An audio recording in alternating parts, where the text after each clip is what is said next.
ખૂબ ચર્ચિત રાજલ બારોટને કોઈ સ્થાન ન મળ્યું હોવાની વાત છે। ગીર સોમનાથ જિલ્લાના ઉના નગરપાલિકાના ભાજપના હોદ્દેદારોના નામની જાહેરાત થઈ। પ્રમુખ તરીકે હર્ષાબેન ભોળાભાઈ રાઠોડની પસંદગી કરવામાં આવી। ઉપપ્રમુખ પદે મિતેશભાઈ હરકિશનભાઈ શાહની વરણી કરવામાં આવી। કારોબારી ચેરમેન તરીકે ઘનશ્યામ જોશી જે છે તેમને જવાબદારી સોંપવામાં આવી છે। વરણી પ્રક્રિયા દરમિયાન પક્ષના આગેવાનો અને કાર્યકર્તાઓ ઉપસ્થિત રહ્યા। ઉના શહેરમાં નવી ટીમને લઈને રાજકીય માહોલ જે છે તે હવે ગરમાતો જોવા મળ્યો છે। આખો વિડીયો જોતા પહેલા હજુ પણ અમારી ચેનલને સબસ્ક્રાઇબ નથી કરી તો YouTube પર સબસ્ક્રાઇબ કરો અને Facebook અને Instagram પર ફોલો કરો।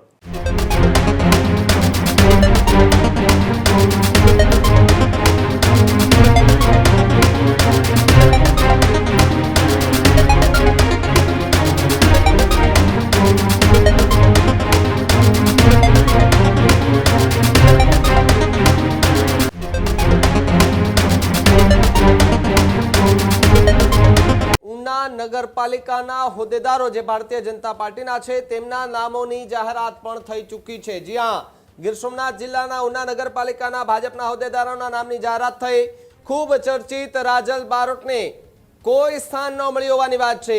ઉના નગરપાલિકા પ્રમુખ અને ઉપપ્રમુખની વરણી પણ કરવામાં આવી, જ્યાં પ્રમુખ તરીકે હર્ષાબેન ભોળાભાઈ રાઠોડની પસંદગી કરવામાં આવી। ઉપપ્રમુખ પદે મિતેશભાઈ હરકિશનભાઈ શાહની વરણી કરવામાં આવી, જ્યારે કારોબારી ચેરમેન તરીકે ઘનશ્યામ જોશીને જવાબદારી સોંપાઈ છે। નગરપાલિકાની નવી ટીમ જાહેર થતા કાર્યકર્તાઓમાં એક ઉત્સાહ જોવા મળી રહ્યો છે। વરણી પ્રક્રિયા દરમિયાન પક્ષના આગેવાનો અને કાર્યકર્તાઓ ઉપસ્થિત રહ્યા। રાજલ બારોટ કે જેઓ પહેલી વખત ભારતીય જનતા પાર્ટી તરફથી ઉના પાલિકામાં એ ચૂંટણી લડ્યા, ચૂંટણી જીતીને પણ આવ્યા હતા। ભાજપ દ્વારા સંગઠન અને સમીકરણોને ધ્યાનમાં રાખીને આ સૌથી મોટો નિર્ણય લીધો છે।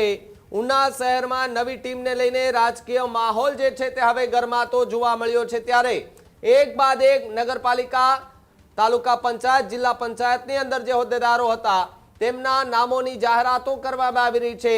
તો સાથે જ ખૂબ ચર્ચિત જે નામો હતા તેમના નામોના પત્તા કપાયા છે।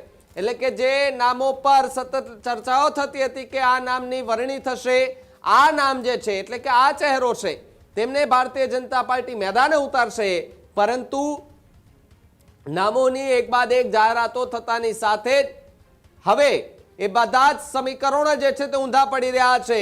ભારતીય જનતા પાર્ટીએ મહિલા સશક્તિકરણની વાત રાખી અને મહિલાઓને પણ સારા એવા હોદ્દા આપ્યા છે, પુરુષોને જે છે તે પણ સારા એવા હોદ્દા આપ્યા છે, પરંતુ નવા ચહેરાઓ અને યુવા ચહેરાઓને ખૂબ મહત્વ અત્યારે આપવામાં આવ્યું છે। ત્યારે ગીર સોમનાથ જિલ્લાના ઉના નગરપાલિકાના ભારતીય જનતા પાર્ટીના જે હોદ્દેદારો છે તેમના નામોની જાહેરાત થઈ ચૂકી છે, જેમાં સૌથી મોટો અપસેટ અહીંયા એ કે જે ભારતીય જનતા પાર્ટીના ચિહ્ન પર ચૂંટણી લડી હતી એ કલાકાર રાજલ બારોટ કે જેઓને આ આખી પ્રક્રિયામાં ક્યાંય સ્થાન ન મળ્યું, એટલે કે જે હોદ્દેદારો હતા જે નિમણૂક કરવાની હતી તેમાં ક્યાંય પણ નિમણૂકમાં નામ રાજલ બારોટનું ન આવ્યું, અને ભાજપ દ્વારા સંગઠન અને સમીકરણોને ધ્યાનમાં રાખીને આ સૌથી મોટો નિર્ણય લીધો હોય તેવું પણ જે છે તે કહેવાય રહ્યું છે। ત્યારે ઉના નગરપાલિકાની જે ચૂંટણી હતી એ ચૂંટણીમાં પણ ખૂબ ઘમાસાણ જે છે તે જોવા મળ્યું હતું।